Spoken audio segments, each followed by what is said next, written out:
territory is the northern lower peninsula and the upper peninsula for water systems that have a surface water source. And I'm going to put myself on camera just for a minute, since I'm sure I don't know all of you, so that you can put a name with a face. So good morning, everyone.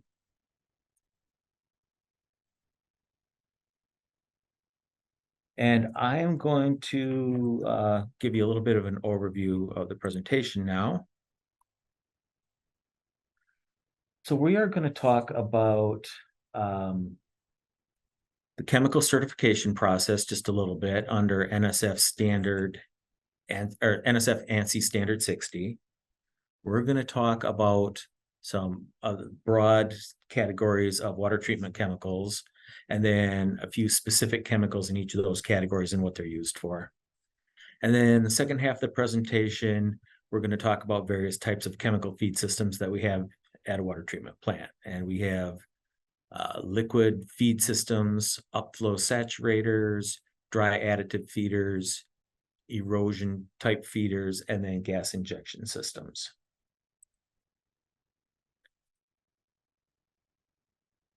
So I'm going to talk a little bit about certification of chemicals.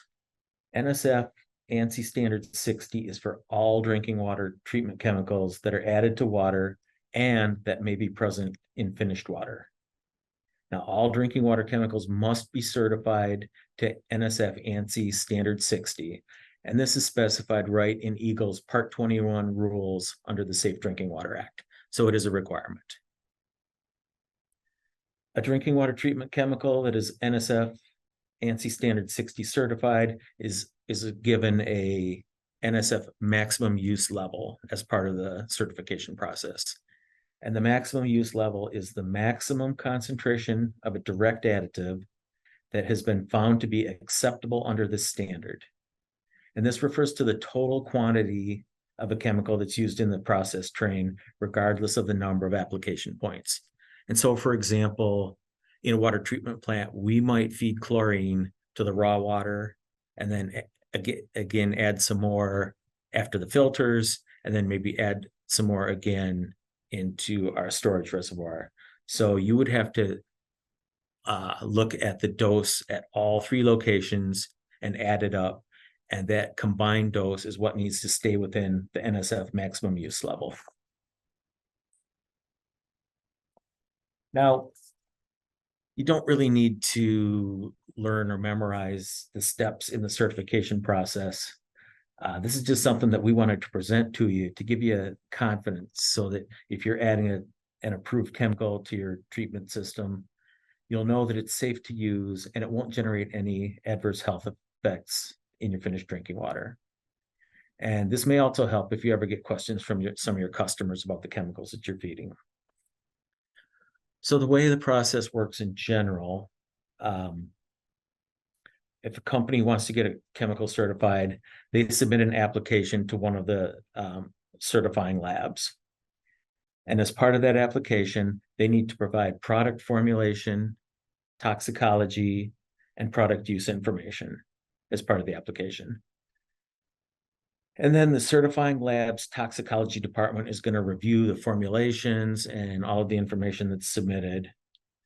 The certifying lab also performs a plant audit, and they collect samples of the product from the manufacturing location. Then the certifying lab conducts testing of those samples for the product itself, but also for impurities that might be in that chemical, because chemicals typically they're fairly pure, but there are some impurities allowed even under the manufacturing standards. Then the certifying lab completes a final toxicology evaluation, and if everything checks out, then NSF certification is granted for that chemical, and that allows the manufacturer to use the NSF certification mark on their products, packaging, and marketing materials. And I guess I'd like to point out that the NSF certification process holds for all points in the supply chain, from the manufacturer to the point of delivery to the water supply or the customer. And if at any point a chemical is repackaged, diluted, or otherwise impacted by a vendor after shipment, but before delivery, then the NSF certification is voided at that point. And at that point, the vendor would have to go back and obtain a separate certification for their repackaging process or their handling process. And one last thing I want to mention is that there are actually several labs that can certify a chemical under NSF standard 60, and NSF labs is just one of the certifying labs.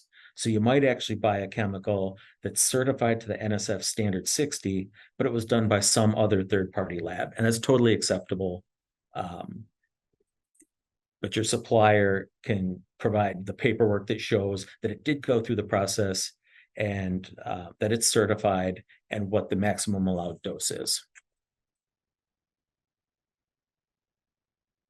So now I would like to talk about some of the sort of broad categories of chemicals that we see in a water treatment system.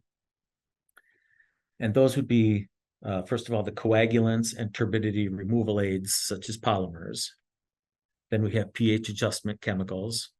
We have oxidants and disinfectants, corrosion inhibitors and sequestering agents, dechlorination chemicals, fluoridation chemicals, taste and odor control, and then anti-scalants. And we're going to talk about each of those, one by one coming up here.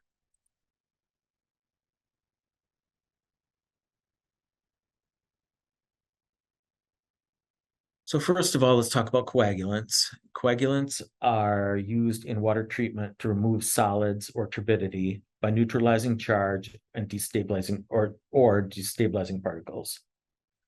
So naturally occurring turbidity tends to have a negative surface charge. And so the turbidity particles repel one another and they stay dispersed in water, which is what you see in the far left picture on this slide.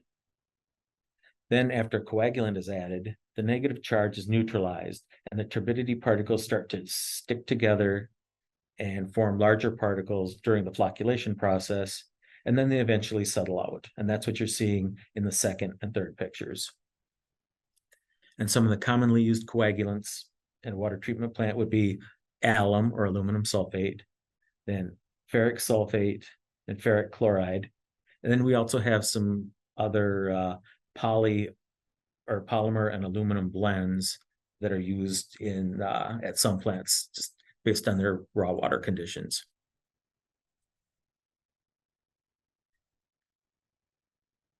So now I'll talk about pH adjustment. pH is the measure of how acidic or basic a water is, and pH of less than 7 is considered acidic, and a pH greater than 7 is considered basic. Now, this chart shows some common products and whether they're acidic or basic. For example, lemon juice and vinegar are acidic, and bleach and drain cleaner are basic. Now, generally speaking, drinking water should be in the pH 7 to 8 range, or maybe a little bit higher. The pH changes several times during our treatment process, so it may be necessary to add a pH adjustment chemical at the end of the treatment process to get the finished water back into that desired pH range. Also, some water systems have mandated pH ranges for corrosion control.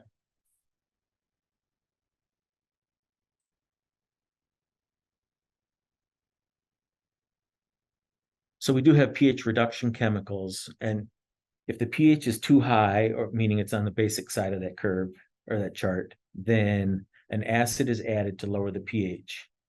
And where we normally see pH reduction is after lime softening, because adding lime earlier in the treatment process raises the pH pretty high in order to precipitate out the calcium hardness. And typical chemicals that we see for pH reduction in our treatment plants are carbon dioxide, citric acid, hydrochloric acid, and sulfuric acid.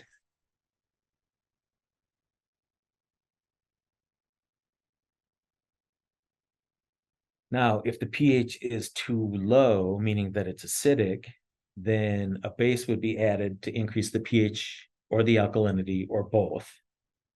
And typical chemicals at a water plant for raising the pH include soda ash, sodium bicarbonate, slaked or hydrated lime, and sodium hydroxide, which is also called caustic soda. And an example of where you might see that is when you add your coagulant in your treatment process, it may drop your pH and alkalinity. So you might want to add a chemical at the end of the treatment process to raise the pH back up into the range where you want it.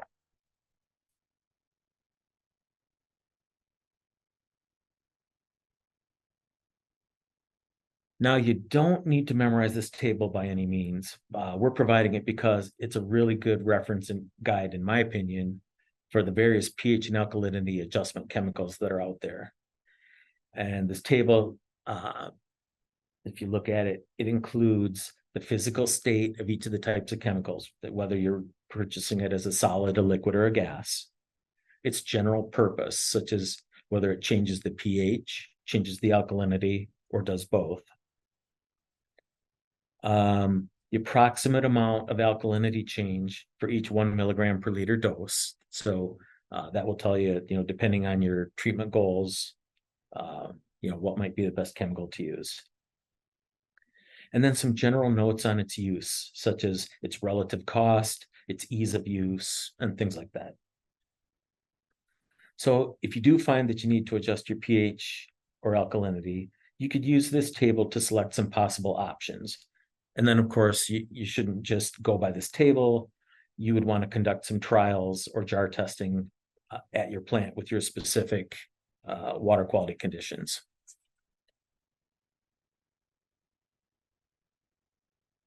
The next category of chemicals is oxidants. And oxidants are chemicals that cause a chemical reaction and change the valence state of dissolved compounds in the water supply. And in most cases, at least for this presentation, what we mean is that the oxidation is removing electrons. And so the most common use in drinking water is to oxidize dissolved organics so that they precipitate out and then they can be removed with filtration. And this would be your iron, manganese, and arsenic removal systems. Another use is to destroy taste and odor causing compounds. And then oxidants can also be used to destroy organics that can form disinfection byproducts. And that's actually a fairly important aspect in treating of surface waters. So this equation here shows the oxidation of dissolved iron, which is in the ferrous or +2 state, and oxidizing it to the ferric or +3 state. The ferric state is less soluble, and so iron that was dissolved in your water supply will precipitate out, and then that's how it can be filtered out during your iron removal process.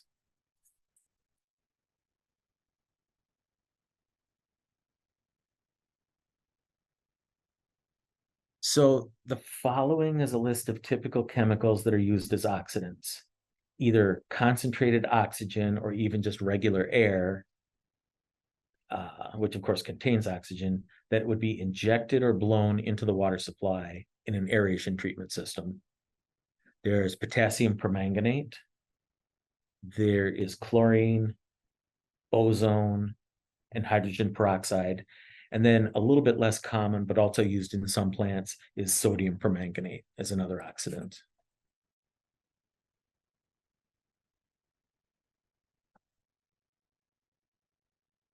So the top half of this slide shows potassium permanganate, which is used in iron and manganese removal plants. And you should feed just enough potassium permanganate to oxidize your dissolved iron and manganese. If you overfeed significantly, you can turn your water pink, as you see there on the right. And then the bottom half of this slide shows the ozone process. The general process is that you're passing oxygen through an electric field, and a very strong oxidant, ozone, is formed. The ozone gas is then injected into the water supply to destroy microbes, taste and odor compounds, and organics that tend to form disinfection byproducts. Now, an ozone system can use regular air as its source of oxygen, but that's kind of inefficient. So larger systems will use pure liquid oxygen, And that's what you're seeing in the bottom left picture on this slide is a liquid oxygen storage tank. And that gets delivered in bulk to the plant. And then it's taken off into the ozone generator as needed.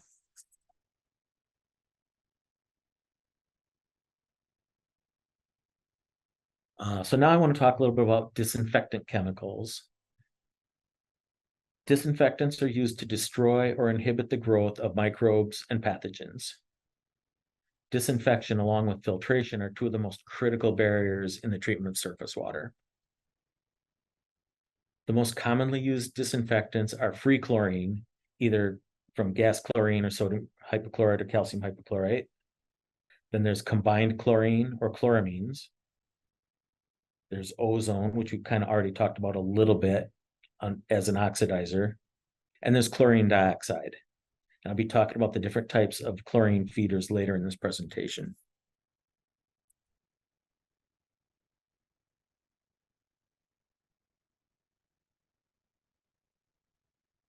The next category of chemicals is corrosion inhibitors and sequestrants.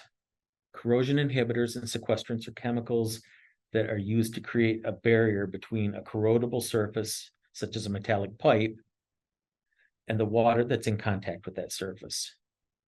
The most common corrosion inhibitors in drinking water treatment are phosphates and silicates.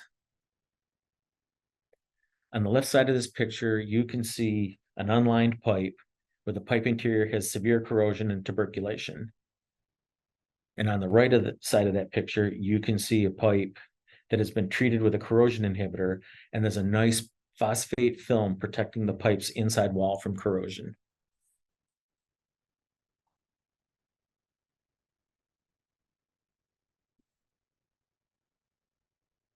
Now, the word sequester means to isolate or hide something away. And a chemical sequestrant forms a negatively charged ring around dissolved ions such as iron and manganese. And this ring prevents those dissolved metals from being oxidized and precipitating out, which could cause staining of sinks and fixtures or red water complaints. And generally, we're using polyphosphates for sequestration.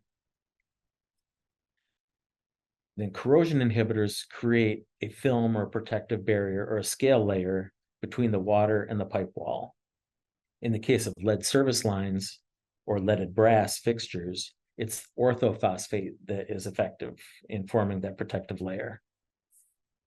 One other common type of corrosion inhibitor is sodium hexametaphosphate, and that's used in lime softening plants. It's fed before the filters, and that prevents calcium scale from forming and clogging up the filters.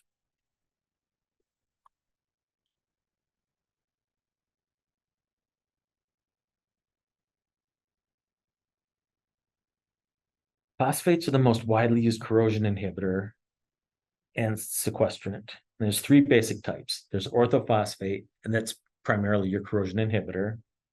There's polyphosphates, as I mentioned, and that is your sequestrant. And then you have blended phosphates. And you might also hear them called orthopoly blends. Those are available in various ortho to poly ratios. And the chemical you select depends on your water chemistry and your treatment goals. For blended phosphates, you typically select a blend that's specifically suited to your water system. So for example, if you had some dissolved iron in your water supply, but you also had mild corrosion of lead service lines and plumbing, you would want a chemical that has both a polyphosphate fraction for sequestering that iron and an orthophosphate component to protect those pipe walls. And it's worth noting that when you use a blended phosphate, that some of the poly fraction will revert to orthophosphate, but it doesn't go in the reverse direction. The orthophosphate won't revert back to poly. And so you might want to factor this in to when you're looking into your treatment goals. And you can always get help from your chemical suppliers on specifically, what fraction or what blend would work best for your water supply. They'll help you out with some testing and analyzing your water and so on.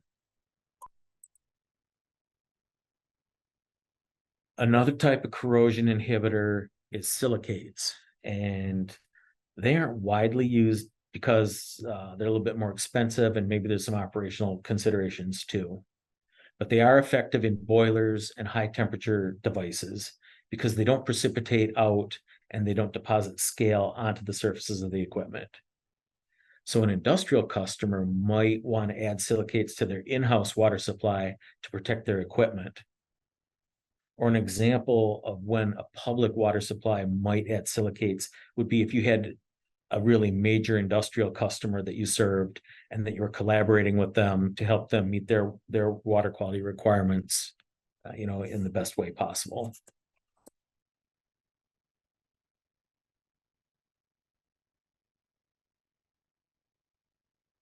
So the next category of chemicals is dechlorinating chemicals.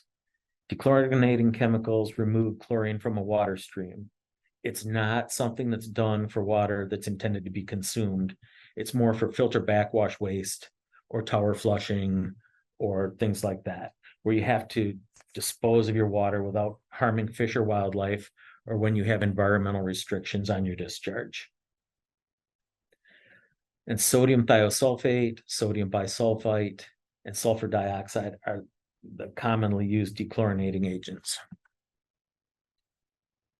Sodium, for example, sodium thiosulfate reacts with sodium hypochlorite to form salt and water. So the picture on the left is a device that hooks to a fire hydrant and it dechlorinates the water that's used in the hydrant flushing.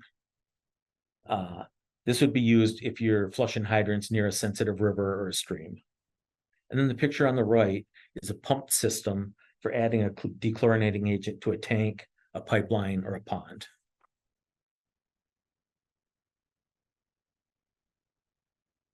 And the next category is fluoridation chemicals.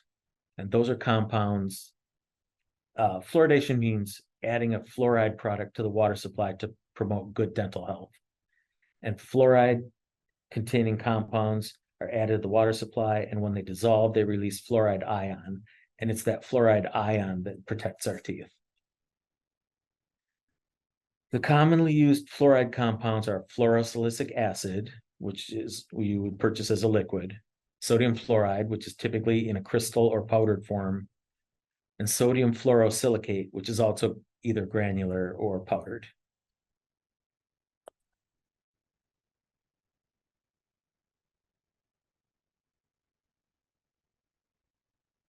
And next we have our taste and odor control chemicals. Now, for taste and odor control, the operator should always consider simultaneous compliance. And what that means is if you make a treatment change to address one problem, you want to make sure that you're not causing non-compliance somewhere else. So, for example, if you do treatment for taste and odor reduction, you want to make sure that that doesn't create problems with disinfection byproduct formation. So I want to talk a little bit about the taste and odor control chemicals. Taste and odor in drinking water can be caused by a number of constituents, such as algae, chemicals, metals, and some other organics. The main type of odor complaints that you get are earthy or musty, or chemical smells, or chlorine taste, or maybe a metallic taste. So there's three main ways of dealing with taste and odor complaints. One is activated carbon, and that's an adsorption process. And that's either done by injecting powdered carbon into the water supply and then filtering out later in your treatment process, or it's by passing all of your water through a granular activated carbon filter. Another option would be to use oxidants such as ozone, potassium permanganate, or chlorine, as we discussed previously. Or ultraviolet light could be used, and that's where water passes by a UV light source of a specific wavelength. And this is not a chemical addition per se, but there are chemical reactions involved.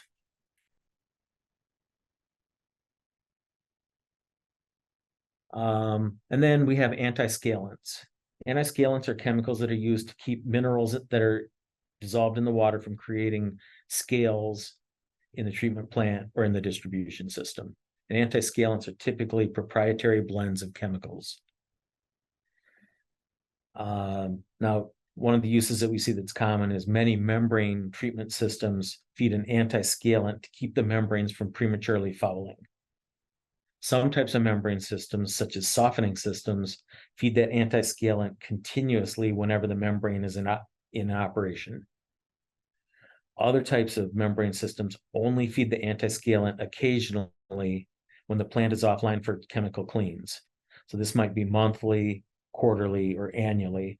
It kind of depends on your source water quality and the type of membrane that you're using.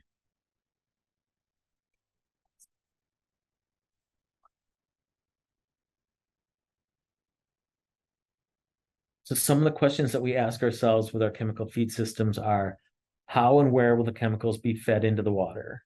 Will it be into a pipeline, a basin, or a storage tank? How are we going to control how much chemical is added to the water over time, and how will we measure the usage? Also, how critical is it to maintain a steady dose of the chemical? And what type of records are we going to need to keep?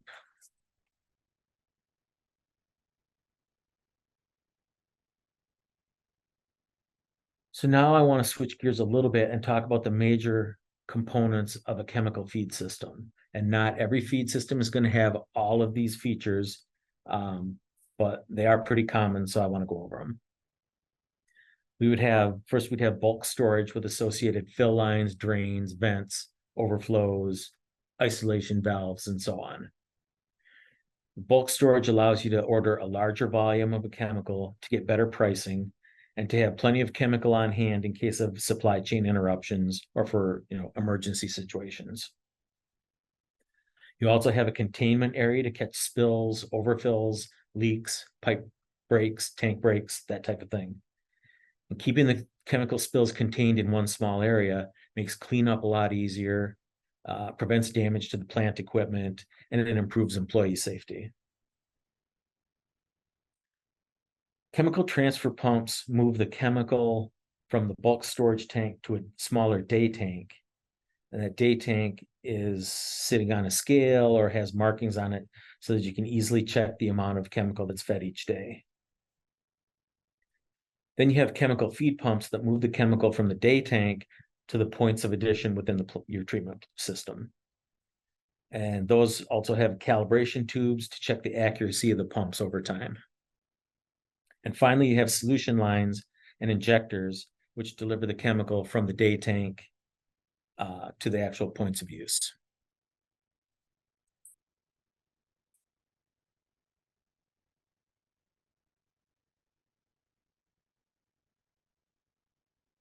This is a schematic of a liquid chemical feed system, and things to take note of would be, first of all, the chemical storage tank at the bottom.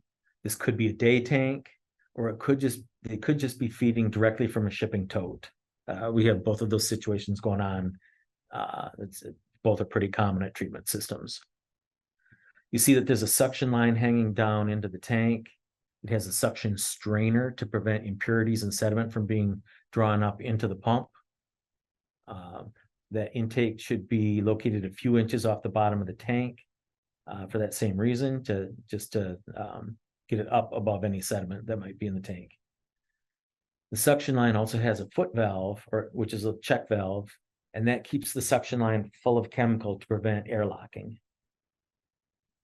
There's also a calibration column or a calibration cylinder to periodically test the accuracy of the feed pump.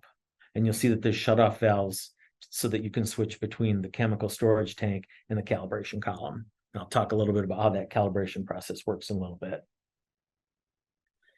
Then on the discharge side of the feed pump, there's a 4-function valve that provides anti-siphon, back pressure relief, overpressure relief, and priming functions. There's also typically a pulsation dampener to absorb the energy from the pump discharge and to help protect the piping and joints from leakage. And then there's an injector assembly, which includes a tap into the pipe if you're feeding into a pipeline, an injection quill that extends about 1/3 of the way into the pipe to promote mixing, and then there's a check valve to prevent reversal of flow out of the pipe.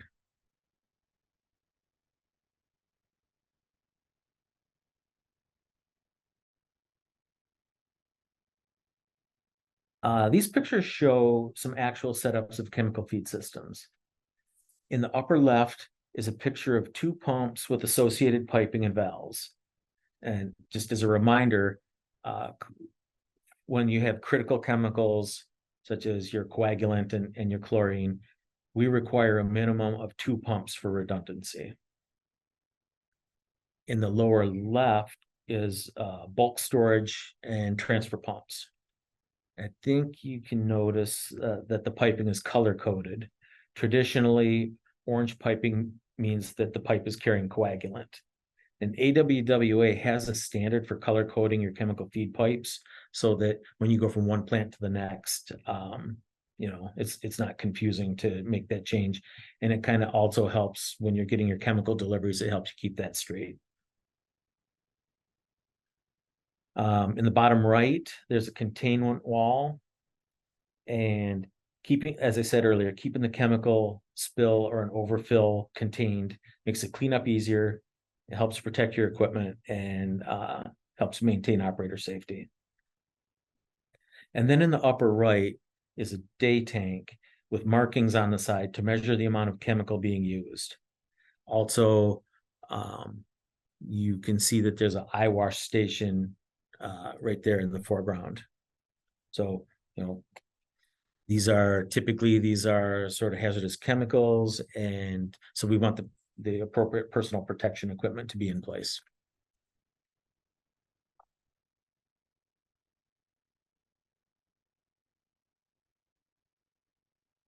So this is a schematic of a chemical feed system that includes bulk storage and transfer pumps. Bulk storage is there on the left. Having good detailed schematics like this are a good idea. They serve as a good reference. They can help with troubleshooting. They can help with planning your maintenance program, and they can help when you're designing upgrades to your treatment system.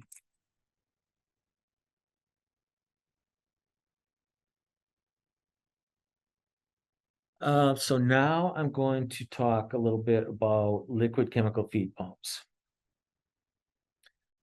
Chemical feed pumps are a type of positive displacement pump, and positive displacement pumps work by trapping a fixed volume of chemical during the first part of a pump cycle and pushing that chemical forward toward the feed point during the second part of the pump cycle. Chemical feed pumps are also called metering pumps because they put out a known amount of chemical over a given time. And chemical feed pumps are designed and operate differently from centrifugal pumps, which are the typical water pumps that we see in a plant. The output of a centrifugal pump can change based on the discharge pressure, whereas positive displacement pumps, like we're using with chemical feed, have a constant output regardless of discharge pressure. And that helps us to make sure that we're putting out a very steady dosage of our chemicals.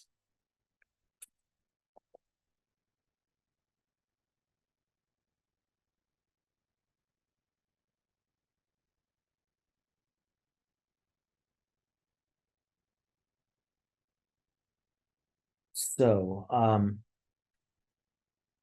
there are a couple of different kinds of positive displacement pumps. The most common type are diaphragm pumps, which you see on the left, and peristaltic pumps, which are also called hose pumps or squeeze pumps, which you see on the right. The diaphragm pumps on the left, these happen to be LMI brand pumps, but there's lots of brands and models available out there. This just happens to be what we have a picture of. Now, if you notice, the pump heads on those pumps are made of different materials, and this is probably because they're designed to be compatible with different types of chemicals, such as certain pumps might be good for acids and others might be good for bases. And then there's a peristaltic pump, is the picture on the right. And even though they're both positive displacement pumps, they do have different design features, and we'll be discussing those in the next few slides here.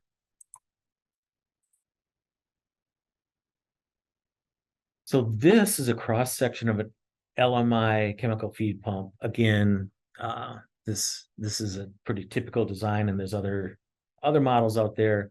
But at least for the LMI pumps, what we have is an electromagnet power unit, is used to control the back and forth action of the diaphragm. The stroke control sets up the fixed volume amount that's being pumped. And then the speed control sets the number of strokes per minute. Then you can see the multifunction valve. We talked about that a little bit earlier, and it has an anti-siphon and pressure relief functions. And that multifunction valve allows the operator to prime and to degas the pump head as well. Then you'll see cartridge valves located on the suction and discharge side of the pump head. These valves open and close during the back and forth action of the diaphragm. The valve balls might be made of ceramic, nylon, or plastic, depending on the type of chemical being fed. And a properly operating pump has a distinct sound, and a trained operator should be able to detect potential problems with the pump just by listening to the pump while it operates.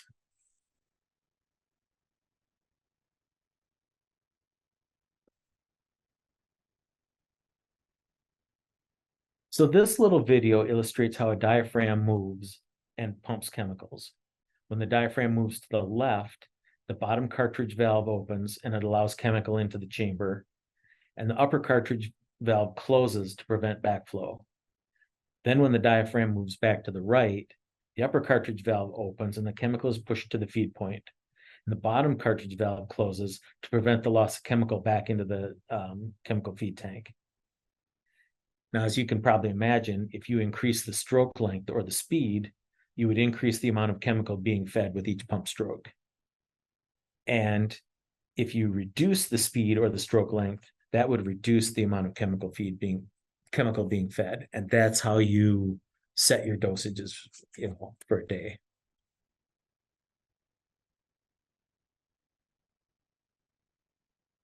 A positive displacement pump is generally a low maintenance pump if there's proper installation and oversight. Now, over time, the diaphragm is going to fatigue and crack due to the back and forth action and the type of liquid being pumped. And so when you're replacing the diaphragm, it's a good idea to also replace the cartridge valve balls, all the seal rings, and the shaft seal as well. And as far as pump sizing, liquid chemical feed pumps should be sized near the midpoint of their operating range. This allows for some flexibility in chemical output. Oversized feed pumps should not be used due to the concerns for a chemical overfeed. Dilution water is an acceptable practice if you have very low chemical output systems, so that you dilute your chemical and you feed more of it to get the same dosage that you need. Typical maintenance issues that you might come up against include replacing worn parts, the loss of prime due to a faulty foot valve, or air locking, which is when the off gases enter the pump head.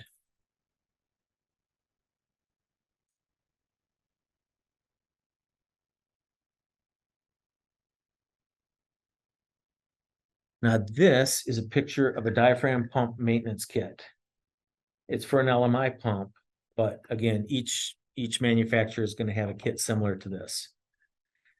Now, this kit is nice because it shows exactly which parts should be replaced and exactly where they go. So here at Eagle, we prefer to have these parts and these kits replaced proactively rather than waiting for the pump to develop a leak or to fail completely. This helps extend the service life of the pumps. It results in a better chemical feed system, and it improves operator safety.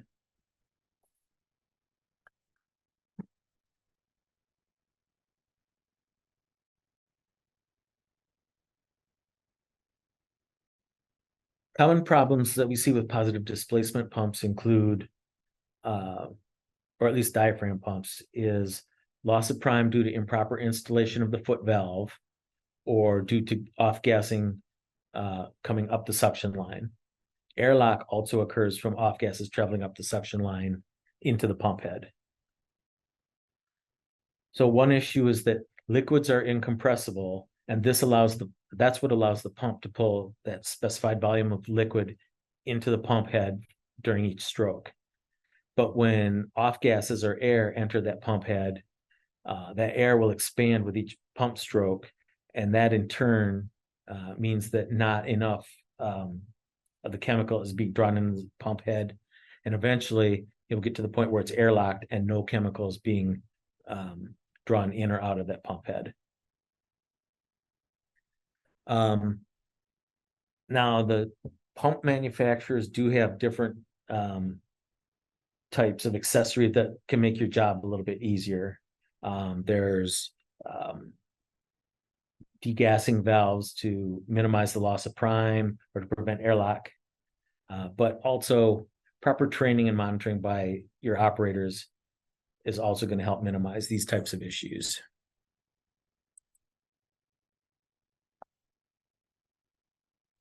So these are just a couple of pictures of pumps that have bad seals or gaskets or O-rings and have developed leaks and have corrosion or chemical buildup on the outside of the pump head. As stated earlier, we'd really prefer to have the operators performing proactive maintenance and also checking these pumping systems routinely for leaks and problems. We don't want you to let your equipment get into this condition. It's compromising your treatment. It's not good for you as operators to be exposed to these chemicals. And it's avoidable just by keeping on top of things.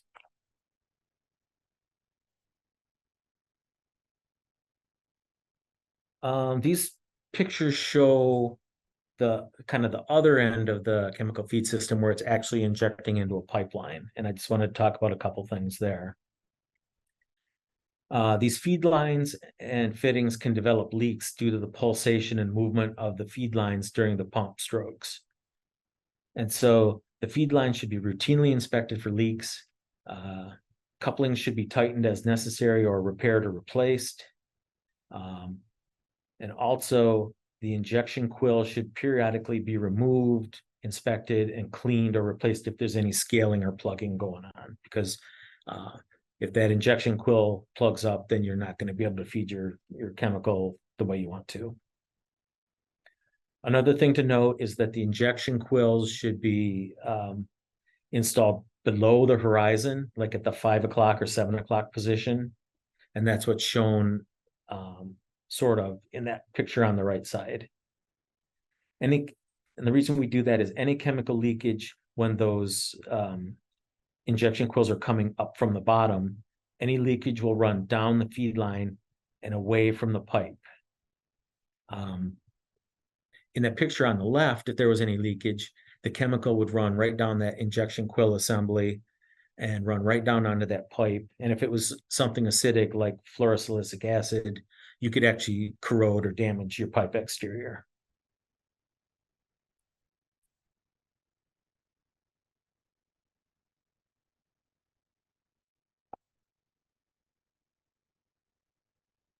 As I stated earlier, these diaphragm pumps have adjustable speed and stroke length. If you doubled the volume of the output, if you wanted to double the volume of the output, you could double the stroke length or you could double the speed. But if you did both, you would end up with 4 times the original output because you're doubling both the speed and the volume. So each adjustment, speed or stroke length, can be compounded by the other adjustment. And as a reminder, speed is the number of strokes per minute. For example, stroke length describes how far the diaphragm moves during each pump stroke, which determines the volume of chemical that's being pumped.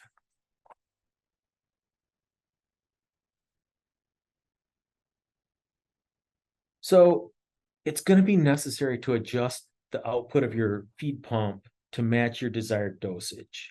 So let's talk about an example of how to set a flow rate.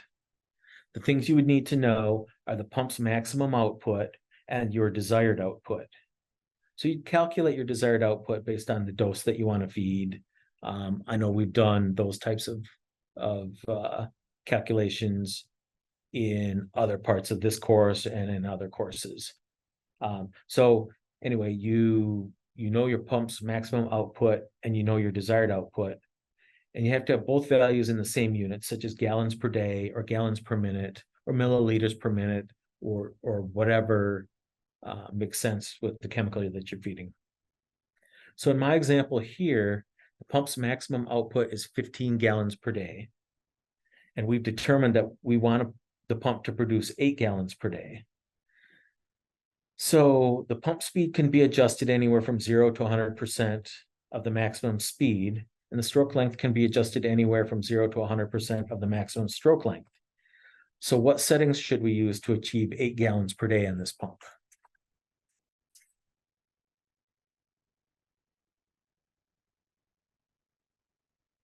So the first step would be to determine what percentage of the maximum pump output we need.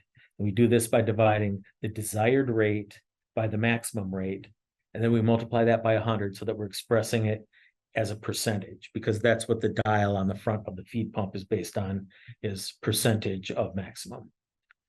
So in this example, we have 8 gallons per minute desired divided by 15 gallons per minute maximum capacity times 100 equals 53.3%. So what that means is we're going to want to run this feed pump at 53.3% of its maximum setting. So how do we do that? We know that if the pump runs at 100% speed and 100% stroke length, it's going to produce 15 gallons per day.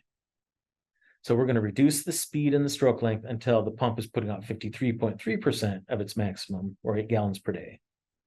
The speed expressed as a percentage multiplied by the stroke length expressed as a percentage, therefore needs to equal 53.3%. And there's no single correct setting on this. There's lots of combinations of speed and stroke length that will multiply out to 53.3%.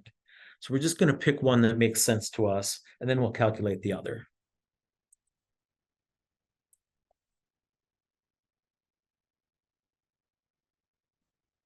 So for this example, I chose a 75% stroke length. And since the stroke length of 75% multiplied by the speed is going to need to equal the output of 53.3%, another way of saying that is that the desired output in percent divided by the stroke length in percent will give us the necessary speed in percent. So we have 53% divided by 75% multiplied by 100. That would, if we do that math, it comes out to our speed is going to need to be 70.6%. So what that means is if we set the pump at 75% stroke length and 71% speed, the output should be right around the 53.3% of the maximum, which is what we need, which is 8 gallons per day. But you should never just trust these calculations. You should also verify by calibrating the pump and also by comparing any calculated dosages to your measured residuals. And that's just like a double check on pump setting and the math.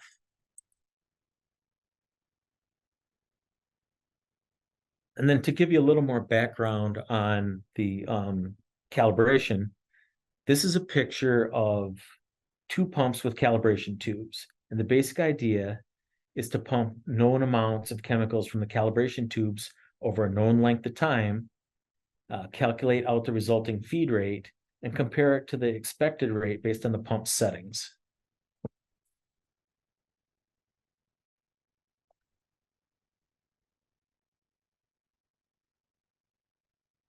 So using a calibration tube, you would run tests at various pump speeds and create a calibration curve like the one that's shown here on the right. Then you would run the tests at various combinations of speed and stroke length, and you'd create a whole family of these curves.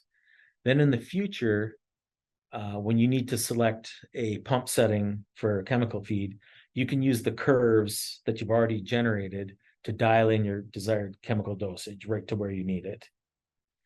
I'm going to show you part of a video now that was produced by the Pennsylvania Department of Environmental Protection about calibration curves and the calibration process. It's about 6 minutes long, and I'm going to apologize in advance because there's a commercial that has been popping up partway through.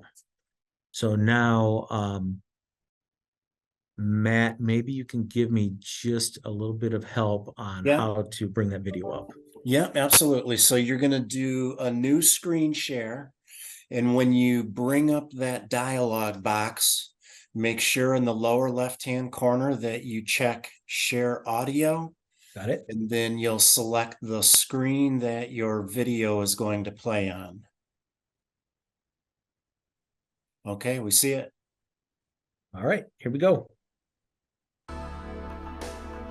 Assuming that you have purchased the right pump for the job does not mean that you can just plug it in and watch it work. Some pump manufacturers suggest that the output of a pump can be estimated by multiplying the rated capacity of the pump by the speed setting and the stroke setting. For example, if a pump is rated at 50 gallons per day maximum, and the speed is set at 70, and the stroke is set at 75, the pump should be delivering about 27 gallons a day. To get this estimate, the maximum output of 50 gallons per day is multiplied by the speed setting of 0.70, yielding 35 gallons per day. Then by the stroke setting of 75, which gives about 27 gallons per day.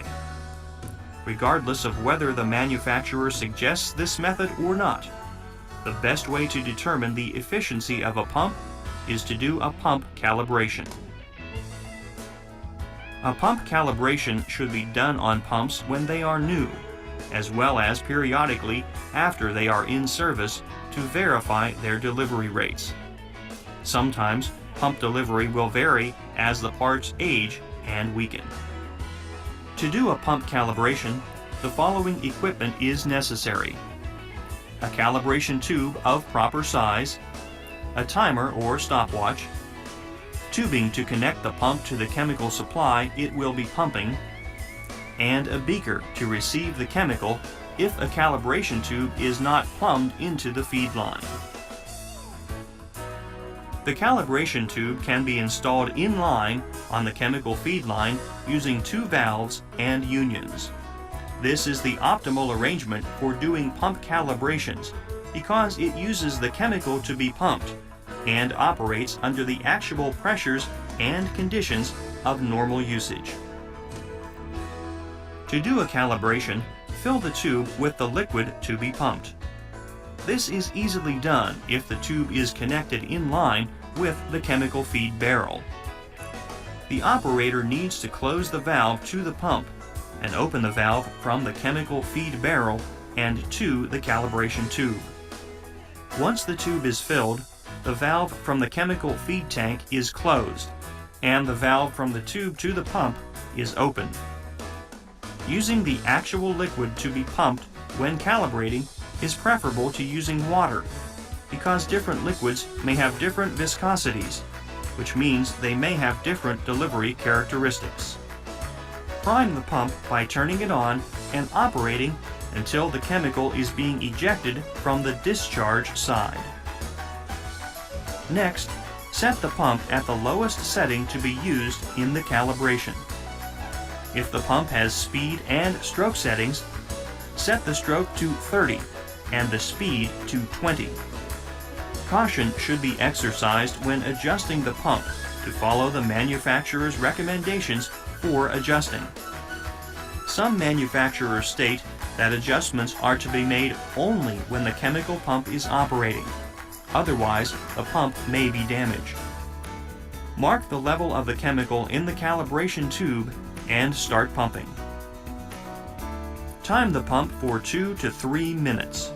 The longer time at the lower stroke settings gives the pump time to become consistent and compensates for any minor glitches the pump may experience. At the end of the designated time, mark the level in the tube and subtract the difference from the starting level. Divide the difference by the number of minutes the test was run for to get the milliliters per minute flow rate. Next, set the pump speed to 40 while keeping the stroke at 30%. Refill the calibration tube and time for 2 minutes again.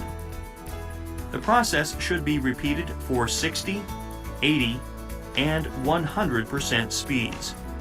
The time can be reduced to 1 minute for the higher speed settings. The results should be recorded on a table and graphed like the example shown here. By drawing a line through the points, the operator can illustrate the delivery characteristics of the pump. The process should be repeated for stroke settings of 45, 60, 75, and 90. This is my comeback. Start yours at purdueglobal.edu. The operator then can compare the various results and choose the most linear curve for the normal pump operation. Operators should be able to predict reasonably well what the delivery will be at settings within the ranges established by the graph. This information should be kept near the pump in a waterproof container so it can be easily referenced when adjustments are required. Coupling this information with historical records from past events will enable the operator to make accurate adjustments of chemical feeds in response to changing water quality characteristics. There are a variety of chemical feed pumps and pump types to choose from. The operator should be careful to select the pump that will deliver the chemical accurately and consistently. Sizing the pump correctly is critical to the proper operation of a water treatment plant. Okay. So Matt, how do I get back to my presentation at this point?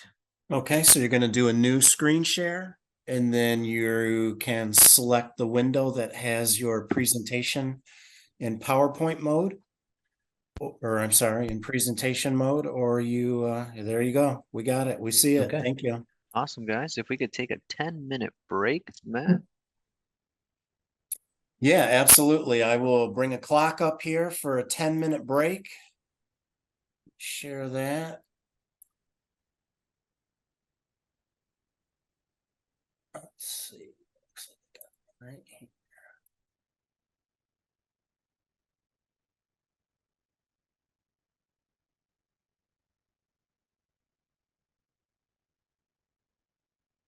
Right.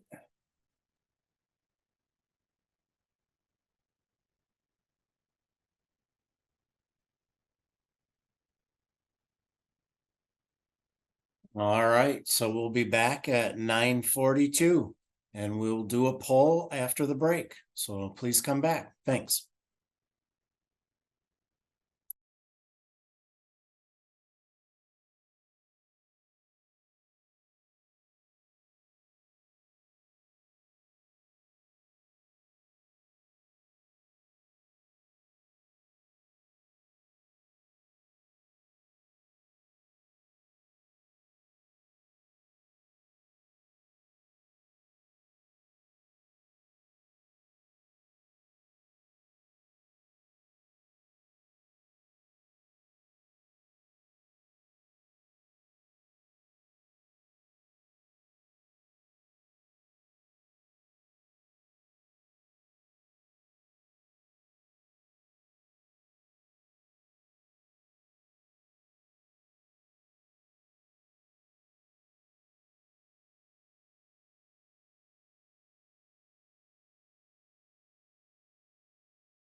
All right, break has concluded. Bob, I did share over your presentation to share the timer.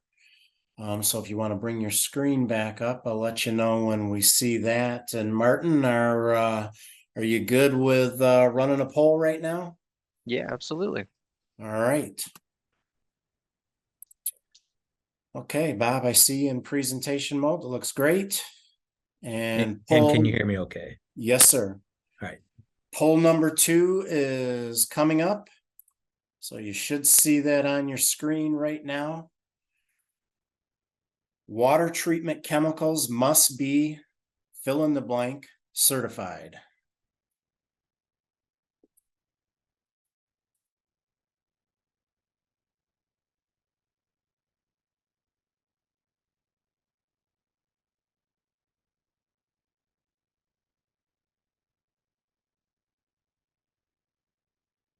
All right, we're about a half a minute in and 85% of you have responded. So I'll leave this poll up for about a minute.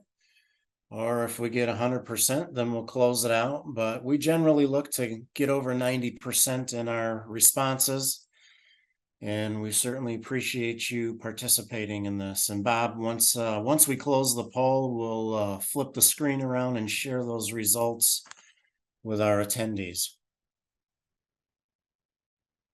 Okay. All right. Well, it looks like we stalled out around 86%.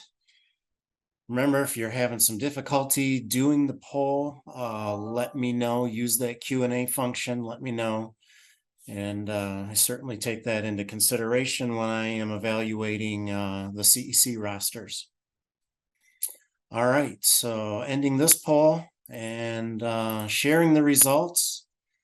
I think you can see these, Bob, but we've got an overwhelming 91% are saying NSF ANSI 60.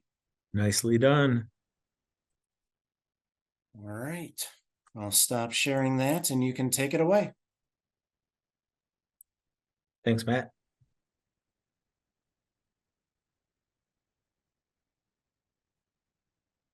So I just want to circle back to a couple of things about these diaphragm pump installations. This is another sketch of one of those installations, and it shows on the right the correct method where that suction line should be a couple of inches off the bottom. The foot valve should be vertical. There should be space at the bottom just so that if there's any insolubles in the tank, that they won't get drawn up into the pump suction line. That suction line should not be greater than 5 feet in length if possible. And the return line back into the tank should not be submerged. If it's installed incorrectly, that suction line may allow, like I said, impurities to get into the bottom of from the bottom of the solution tank. And that could clog up the foot valve, and that could keep you from being able to keep the pump primed.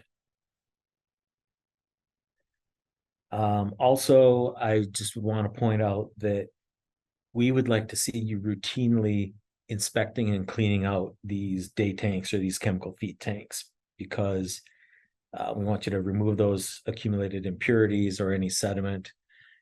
Just remember that any chemical that you buy, even if it meets all the manufacturing standards, it still has some impurities. So you are going to get some buildup of those impurities over periods of time.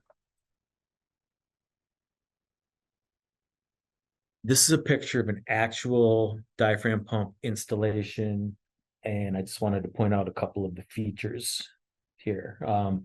So you notice that that suction line from the pump down into the tank is not excessively long. You can see the return line coming from the 4-function valve back into the tank, and that's used for degassing and priming and so on. The day tank is sitting on a scale. There's a small containment area to catch minor spills or leaks. Probably wouldn't hold a whole barrel's worth if you happen to have the barrel rupture, but you've at least got something there. Overall, the area is pretty clean and well maintained. You can see an eye wash station for operator safety in the background. you can see that the feed lines are secured to the wall with brackets, and that's a good thing, so that for one thing, they're out of the way. You're not going to trip over them. If they get bumped, they're not going to, get tangled or pull apart or anything like that. So they're nice and secure. So that's a good feature. And really, the only thing I see that I don't really like in this picture is that there seems to be quite a bit of corrosion or rust on that scale. So I don't know if it needed some maintenance, or don't know for sure that it's reading properly, but that's sort of the one thing I see there, I guess. So now switching over a little bit, here's an exploded view of a peristaltic pump head. And it's a pretty simple design. There's a housing or the pump head. There's a roller assembly, which is going to rotate. There's a feed tube or a pump tube. And then there's a clear cover so that you as an operator can observe the pump operation to make sure that it's rotating, not leaking, anything like that.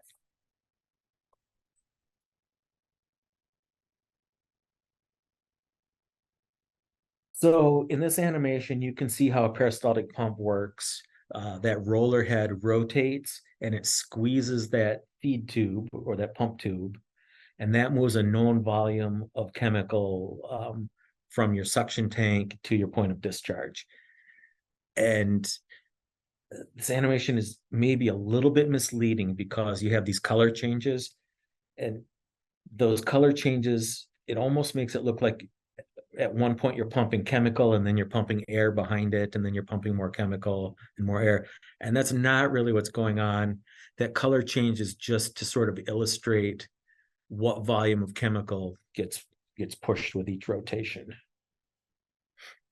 So no air is pumped. And in fact, these pumps are self-priming and they don't become airlocked. So that is one thing that we're hearing the operators say they really like about this type of pump.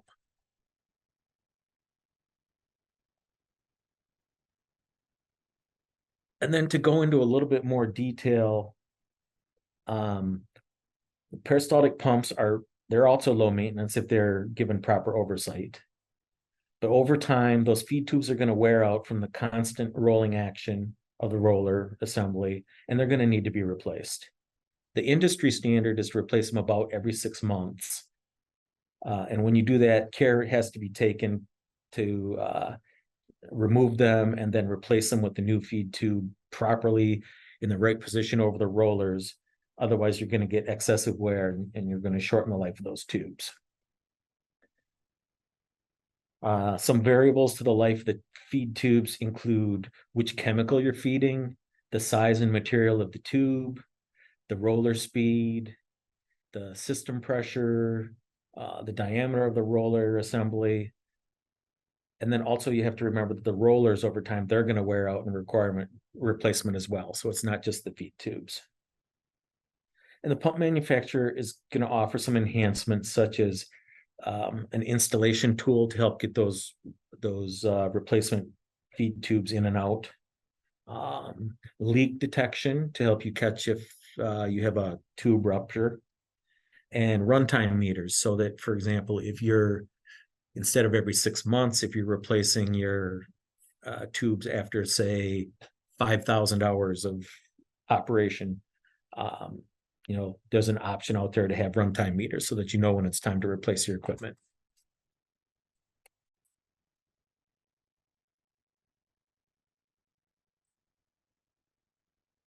So similar to with the diaphragm pumps, I have an example here for setting the flow rate for a peristaltic pump. And it should be noted that peristaltic pumps only have one adjustment, just the speed of that roller. There's really nothing that equates to a stroke length. So flow adjustment is a little bit easier than it is with those double adjustment diaphragm pumps. Now, I will say that although there's no adjustment for stroke length, the peristaltic pumps, you'll have one standard size of pump, and it can accept different diameters of feed tubes. And so as you can imagine, a small feed tube with a small diameter is going to have a lower output capacity. And a larger tube or a larger diameter tube is going to have a higher capacity. And so that's sort of how you make adjustments on the amount, the volume of chemical being drawn in each stroke. But that isn't something that you adjust as you go. You select a tube and that's what you use. And you'd refer to your user's manual to get the maximum pump output, depending on whatever size feed tube you're using. But in this example, the flow rate of the maximum flow rate is 25 gallons per day, but we have a desired flow rate of just 10 gallons per day. So what setting as a percent of maximum are we going to need in order to get that 10 gallons per day output? And this is really similar to how we did the calculations for the diaphragm pumps. So the percentage of the maximum is the desired rate divided by the pump's maximum rate. In this case, that's 10 gallons per day desired divided by 25 gallons per day max. And that's multiplied by 100 to express it as a percentage, and that comes to 40%. So if we set our 25 gallon per day pump at its 40% speed, then we should get an actual output of about 10 gallons per day. And again, to double check your math, you would want to confirm your calculations using that calibration tube process and measure residuals and compare them to your dosages.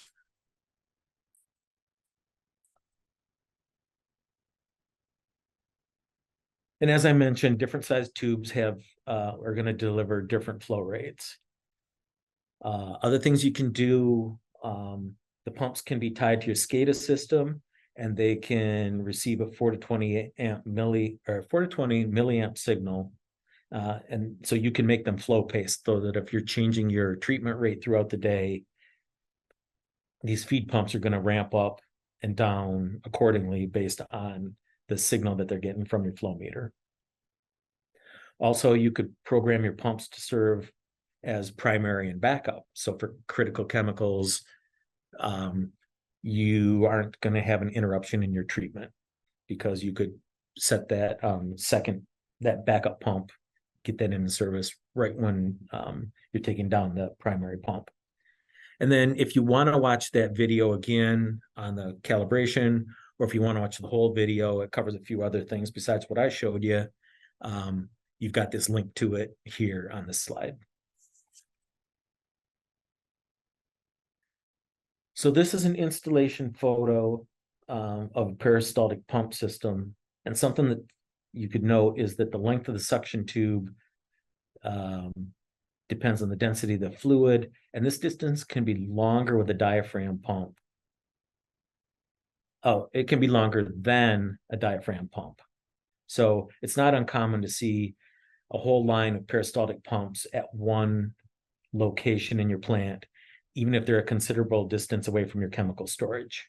And that makes it easier for the operator to make their rounds and look at all the pumps all in one spot. And it also makes it a little bit easier for maintenance if you have a good working area like this. And then the picture on the right looks like a well house or maybe a pumping station. And a couple items there to note. There's a pressure gauge and a gooseneck sample tap with a bucket underneath to catch any excess sample water. And then you can see the chemical day tank is on a scale, just like with our other installations. But in this one, there's no containment. So, ideally you would have either a little a poured concrete containment area, or they also make containment areas that you can purchase that have a membrane or a bladder that catch any spills.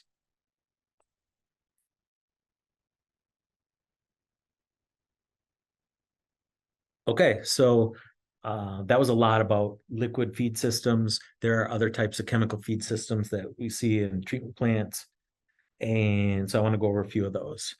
We have fluoride saturators, volumetric or gravimetric dry feeders, and we have erosion feeders. Now, erosion feeders are more common on small systems and like swimming pool installations, but we do have some of these in service at a few places around the state.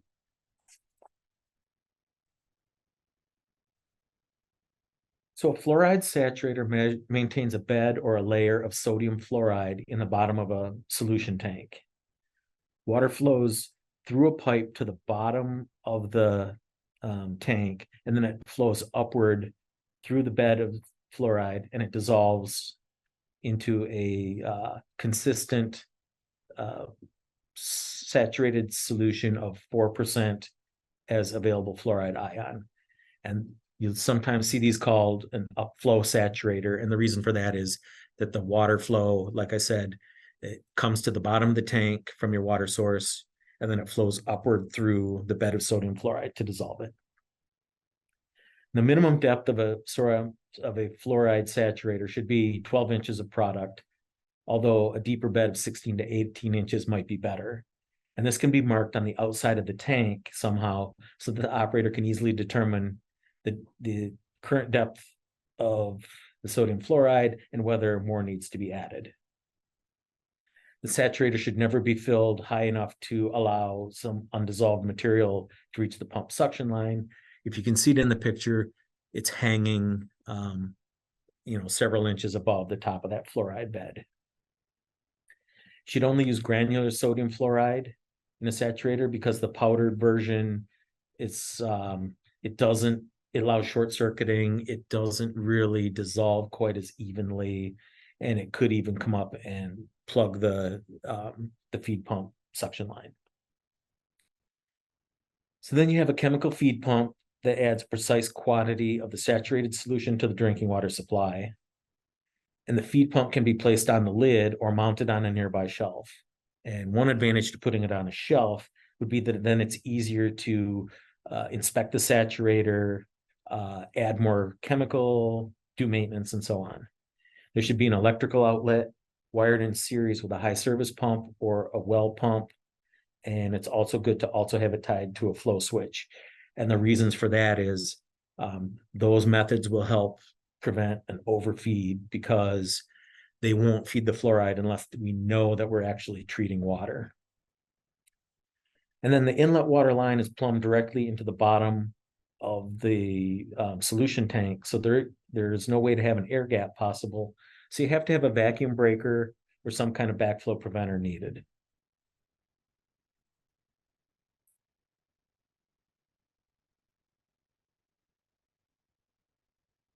Another type of feed system is the dry additive feeder.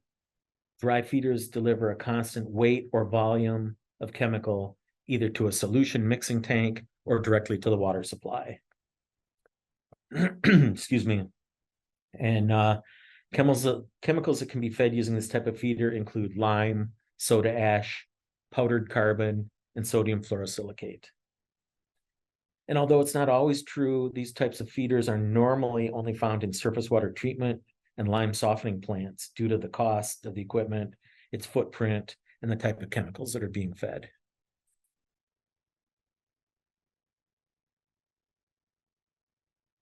Volumetric feeders deliver a constant volume, but they require periodic recalibration to ensure a consistent delivery. Historically, volumetric feeders are the most common device for chemical metering in plants due to their lower cost. Their basic design includes a rotating screw, which moves the dry chemical into the solution tank.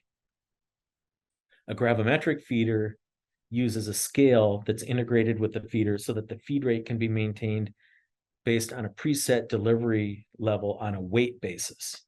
The cost for this device is generally a little bit higher than a volumetric feeder, but they seem to be more reliable and accurate.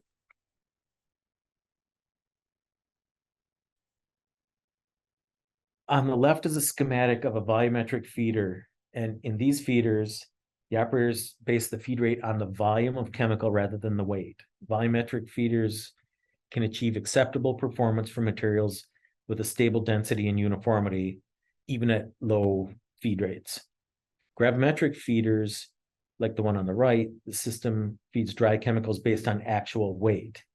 And consequently, it's more accurate than volumetric feeders, and it's better able to achieve the desired dose rates. So On that volumetric feeder on the left, near the center is the rotating screw mechanism, which draws dry chemical out of the storage hopper above, and it deposits it into the mixing tank. From there, the chemical dissolves and it's fed to the water supply by gravity or by using a feed pump. It depends on where within your treatment system you're feeding it. It's necessary to periodically check the expected feed rate based on the speed of the screw. On the right, with the gravimetric feeder, is a continuously moving belt that's controlled by a weight deck, and the speed of the belt changes as needed to ensure a consistent weight of chemicals is being fed into the solution tank. And again, gravimetric feeders, because you're measuring the actual weight being fed, they're generally more accurate than volumetric feeders.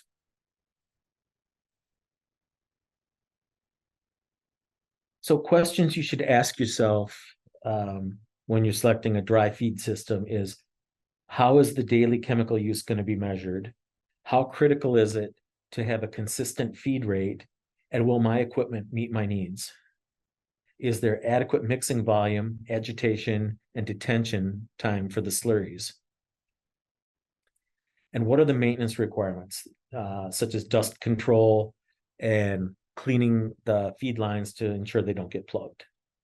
And then can bridging be controlled? And bridging occurs when the dry chemical feed up in the hopper kind of gets hung up, with the material sticking to itself and not dropping down to the feed screw. And when it doesn't drop evenly down in the feed mechanism, you start to get uneven chemical dosages.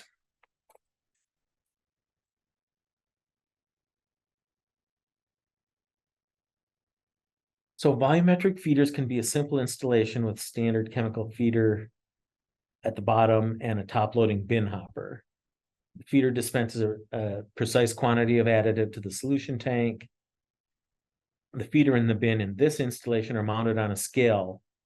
Even though it's a volumetric feeder, it's also mounted on a scale so that the total amount of additive used in a day can be precisely measured and can be compared to the expected dosages.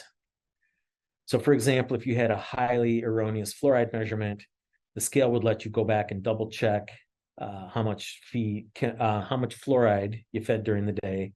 So you could calculate your expected dosage and you could measure residuals and see if you have some sort of a problem going on. You can see that the water supply has a backflow preventer, vacuum breaker to prevent back siphonage of the solution, because it's a strong fluoride solution and you don't want to back siphon it into your plant water supply.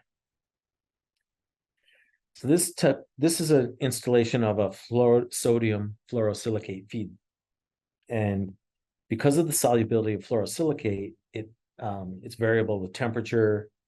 So you have to size your solution pump to deliver a constant feed rate based on the maximum quantity of the solution you need at the lowest operating temperature for your maximum plant flow rate.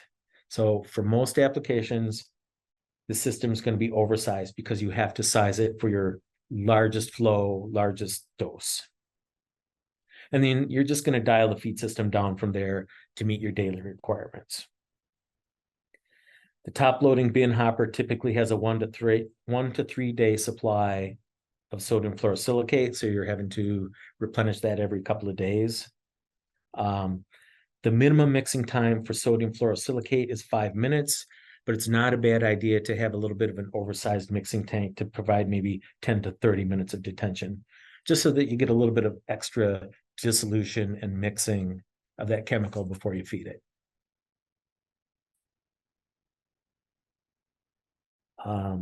This is a gravimetric feed installation, and for high capacity feed systems with dry feeders, sometimes the feeder can be combined with a super sack, and that's a large volume, maybe a 900 or 1,000 pound sack of the material, and you lift that up with a crane, you bring it over the feeder, connect it up, and then rather than have to manually refill a hopper every so many days, you're just feeding directly out of the super sack.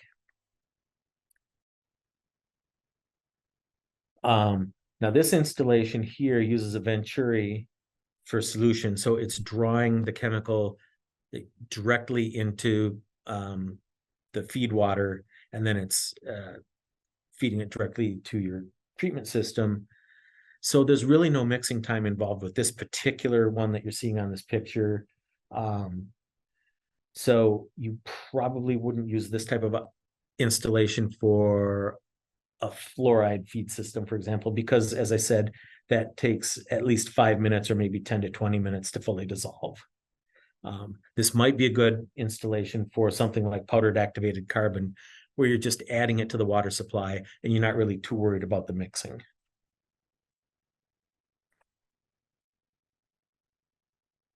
Here's an erosion feeder, and it uses calcium hypochlorite tablets. I've also seen them called a tablet system or a tablet chlorinator or a hockey puck system. And it just kind of depends on the size and the shape of the chlorine tablets being used. This one, the tablets actually look kind of like hockey pucks. But the basic concept is that water is sprayed or trickled over the tablets, and that dissolves them, and that creates a chlorine solution in the bottom of the feeder system. And then from there, that chlorine is applied to your water. And since you know the weight of the tablets that you added, that will tell you how many pounds of chemical you have in that mixing tank. And by knowing the percent available chlorine of calcium hypochlorite, you could figure out what the strength of that solution is in that mixing tank. And from there, you can calculate how much of it you need to feed to get your desired dose. But again, regardless of doing those calculations, we still recommend that you do occasional calibrations with a calibration column, and that you compare your calculated dosage with your measured residuals. And then this is just a quick picture of a small system on the left that's in line, and then a bigger skid mounted system that can be installed at a booster station or even within your plant. But these are nice and modular, and you can move them to a remote location.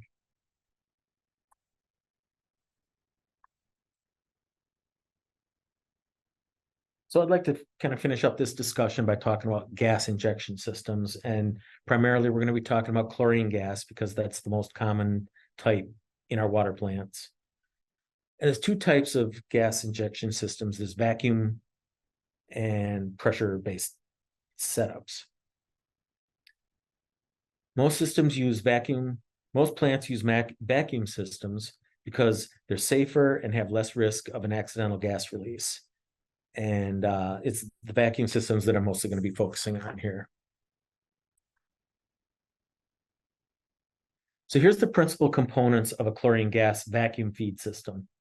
The chlorine gas is coming in either 150-pound cylinders for small systems, ton cylinders for larger systems, or even railroad cars for very large systems. You have a vacuum regulator, which only allows the chlorine gas to flow if the rest of the feed piping is under a vacuum, as it's supposed to be.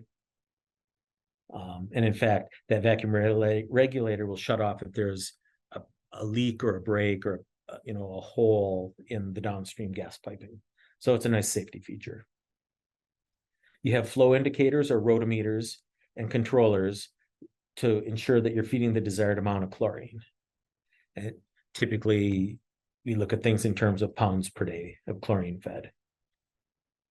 And again, with chlorine gas, it's 100% available chlorine. And so there's a direct correlation between the pounds of chemical that you feed to your dose for the day. And then you have an injection system, which consists of a venturi, which creates the vacuum in the chemical feed and the chlorine gas lines.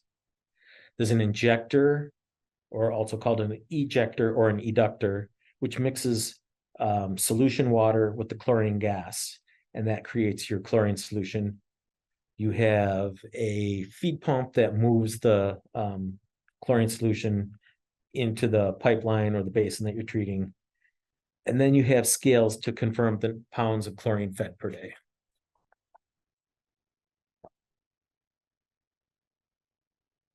This is a sketch of a typical feed system using 150-pound cylinders.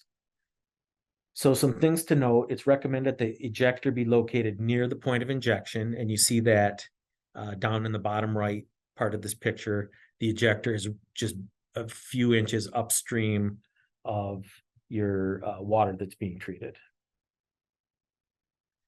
The reason for this is you're reducing the potential for damage if you have a water leak, because that's a high concentration of chlorine in that solution. And so you want to minimize how much piping you have before it mixes with the general stream of water coming through the plant. Also, by having that injector close to the feed point, it reduces the amount of booster pumping energy required and the equipment that goes along with that. If you have to have long solution lines, it's a good idea to route them through areas that aren't susceptible to a chlorine solution leak, or have them in a conduit or something like that.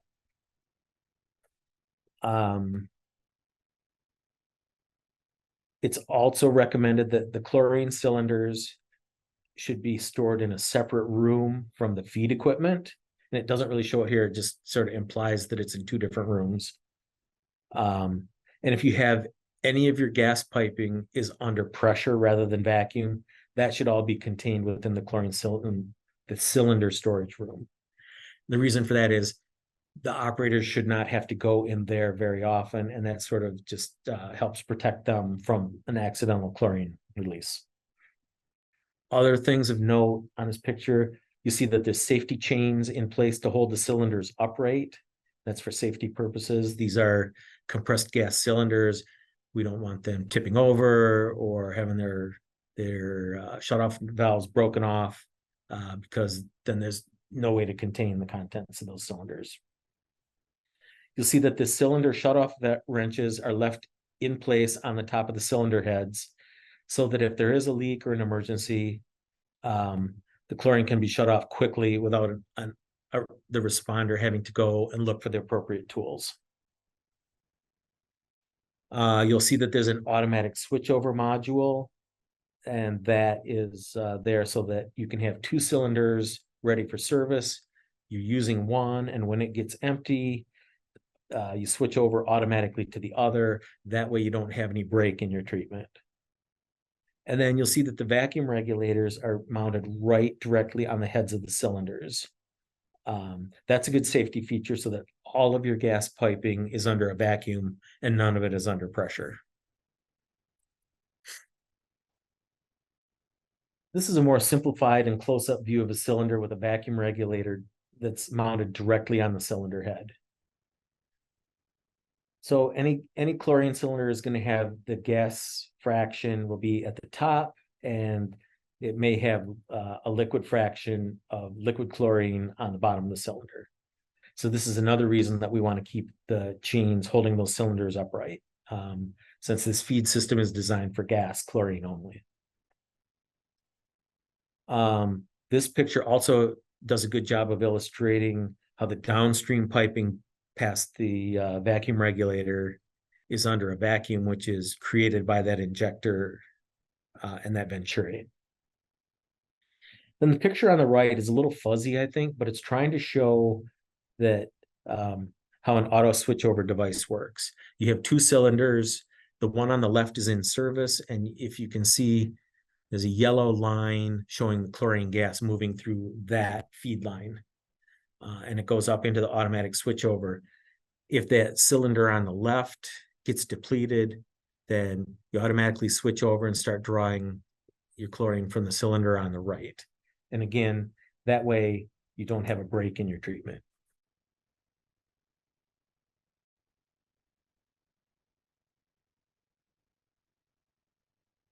This picture shows two chlorinator systems mounted on the wall. You can see that the flow meter is in the upper left part of each chlorinator, and the control knob for setting the flow rate is on the bottom left. And as a reminder, two of these are required because chlorine is a critical chemical and we want to see redundant feed capability in some form.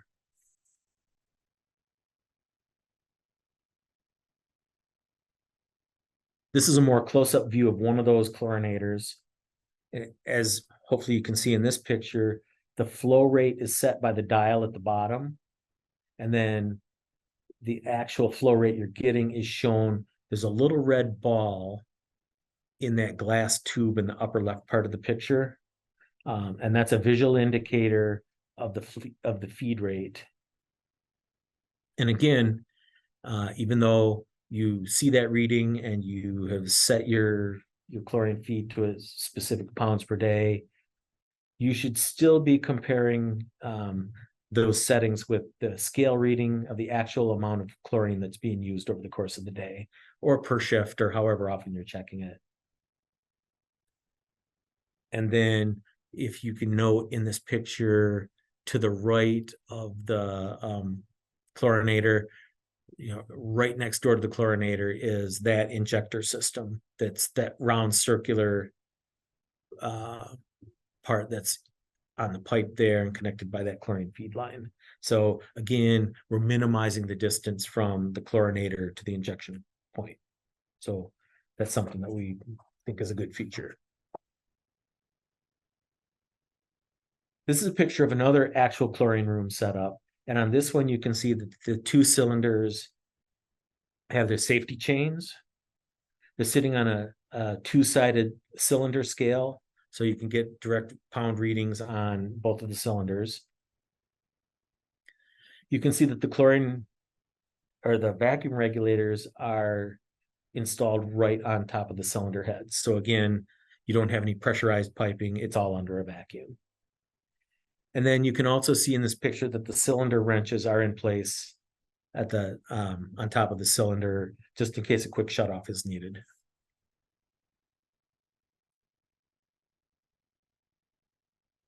So this sketch is similar to the one with the 150-pound cylinders that I showed earlier, but it's set up for the use of ton cylinders instead of the 150-pounders.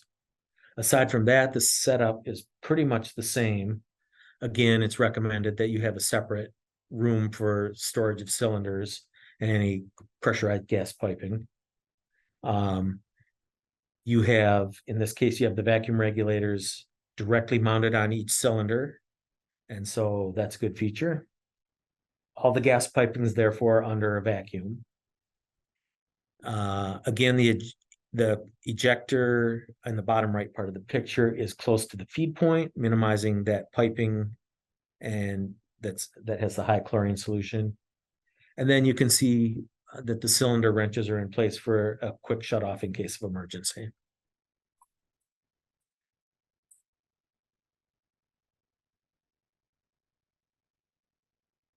And this is just a picture of a chlorine room where you have two 1-ton cylinders installed. And again, you can sort of see, it's kind of cut off by that bar in the front, but you can see that there's a vacuum regulator on each of the cylinders.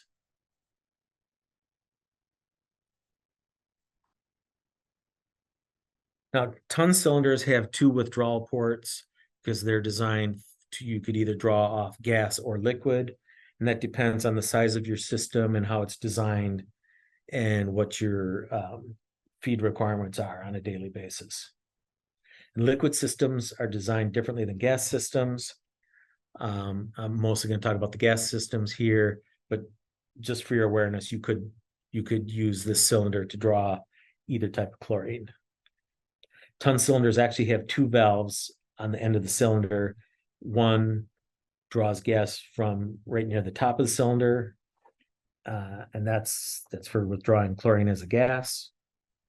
And then the bottom one is for drawing chlorine off as a liquid, if that's the type of system that you have.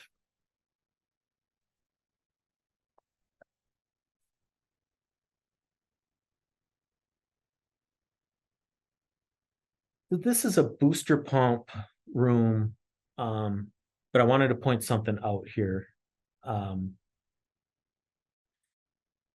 Chlorine gas is heavier than air, and so if this was, instead of just being a booster pumping room, if this was also the chlorinator room or the chlorine gas storage room, we would want that floor drain to be plugged so that if there was a gas leak, since chlorine is heavier than air, it's going to immediately head for the floor and for the lower points of the room. It could get into the floor drain if that's not plugged, and chlorine gas could move to other parts of your treatment plant, which could damage equipment. It could put your operators at risk, and having that floor drain there defeats the purpose of having a good gas tight room. So yeah, I get it that this is not a chlorine room, but I just wanted to illustrate that for you because that is something that is a good feature. And in fact, many years ago, there was a gas leak at a water plant. Chlorine gas got into the floor drain, it moved to other parts of the plant, and it damaged a lot of their electronics and some of their equipment. But in any event, these are the booster pumps, just to show you what they look like, that could be used to create that Venturi effect that keeps the gas piping under a vacuum.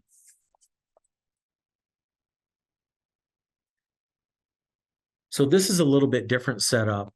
This is actually a manifold system. And with this manifold system, what you're seeing is several cylinders are in service together because you have a very high chlorine use requirement.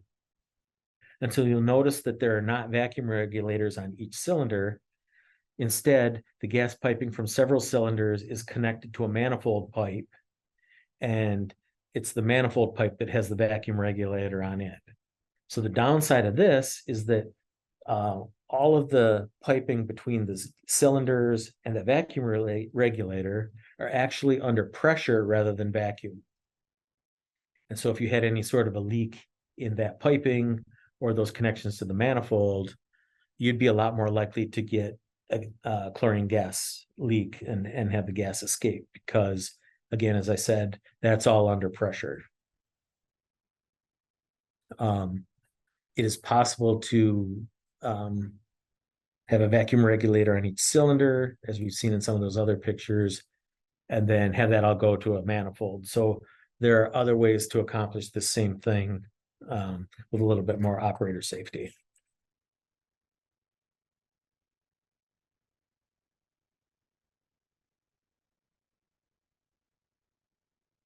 So here's a picture of an actual manifold system in place, and you can tell from the flexible pigtail lines leaving each cylinder, and you can see that they are connected to a manifold over by that observation window on the wall. That'll sort of give you an indication that this is a pressurized system and that it's manifolded rather than having individual vacuum lines. Vacuum regulator is a little bit difficult to see in this picture, but it's over there next to the that manifold on the wall.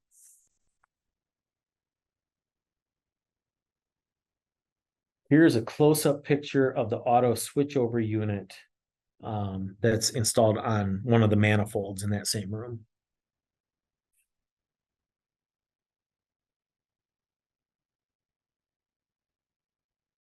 And this is one more view of that same manifold system. And here you can sort of see the vacuum regulator next to the automatic switchover unit. Not the greatest pictures, I guess, as far as pointing equipment out, but it does give you sort of an overview of how some of these systems look. And I had this picture up earlier, but I guess I'd like to add that the systems I've been talking about are for gas feed only. And so that is one other, these gas feed systems are not designed to be in contact with liquefied chlorine. And so that's one more reason, I guess, that you want to have those chains in place so the cylinders are upright. And also, it's another reason that you want to have your vacuum regulators right on the cylinder head, because once you have your chlorine gas in gas form under a vacuum, it's not going to re-liquefy into chlorine or into liquid chlorine unless the temperature reaches 30 degrees below zero. And you're not going to have that in your treatment plant. So therefore, the risk of having your gas feed equipment in contact with liquefied chlorine is very low.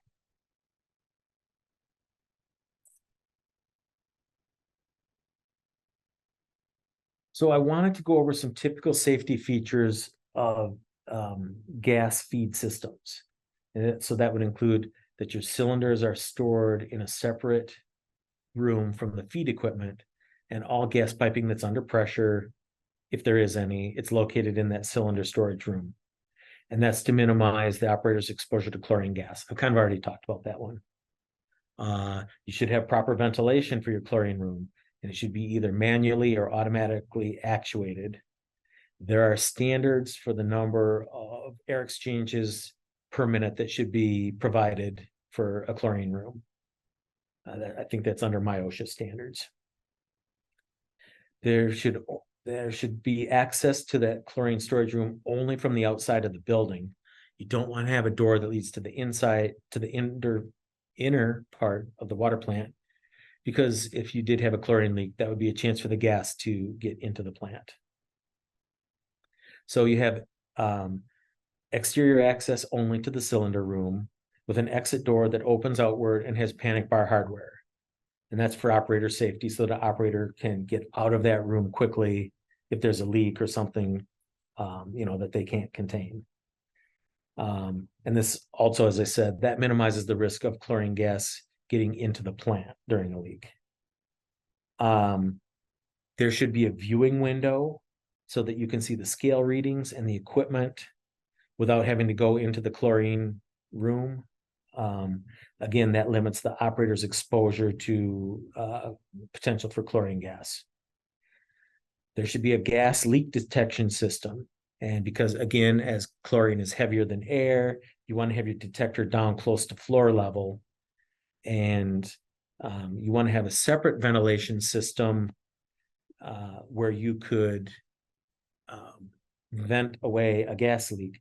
But we don't want those to be automatically operated, because there's considerations for sending chlorine gas out to a neighborhood, or putting your workers at risk. So typically for the leak detection system, we want the operator to respond to the alarm, assess the situation, but not vent the room until it can be done safely. Your alarm should be both audible and visual. Tied to SCADA also, if you're set up for that, so that you have lots of opportunities to be aware of a gas leak. You should have an ammonia bottle, which is used to find leaks in a vacuum piping system. Ammonia reacts with chlorine gas to create a puff of smoke. And so if you squirt that near a suspected leak, that should help you narrow down exactly where the leak is. You should have cylinder restraint for when the cylinders are in service. You should have valve bonnets, which you screw over the top of the shutoff valve when you're transporting or storing the cylinders, so that the shutoff valve doesn't get damaged. And you should have a cylinder wrench in place, again, that's so that you can safely respond to a shutoff. And then it's recommended that you at least consider an air scrubber, so that in the event of a gas leak, the scrubber will draw in that chlorine gas and neutralize it, so that then it's safe to be discharged. There are a few other resources that I want to bring up that pertain to chlorine systems. 10 state standards has some recommendations and guidelines for chlorine gas systems. Eagle has their own separate document called Suggested Practices, and Part 10 of that document, which is treatment systems, also has some more specific recommendations for gas systems. You also have American Water Works Association Manual M20, water chlorination. You have the Chlorine Institute pamphlet number 155, which is Water and Wastewater Operators Chlorine Handbook. The EPA has some guidance documents as part of their sanitary survey training materials. And then the equipment manufacturers are also going to have training and operator use guidelines. That is all I had So I guess, do we have any questions? Hey, Bob, we did have a couple questions. Answered some of them. One of them, I know that there's a requirement for a secondary containment when using liquid chemicals. Are there any requirements when using dry chemicals for secondary containment?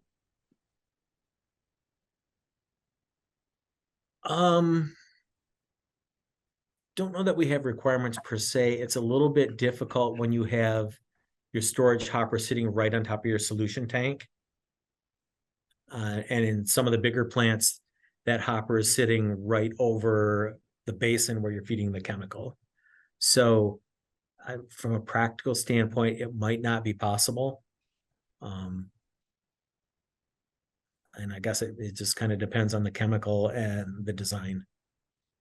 Yep, right. And you usually also with the upflow saturators, I've seen that they have the dry chemical off to the side, the sodium fluorosilicate, and then the upflow saturator container itself is in a secondary containment basin, but not the dry chemical. I haven't seen anything for that either.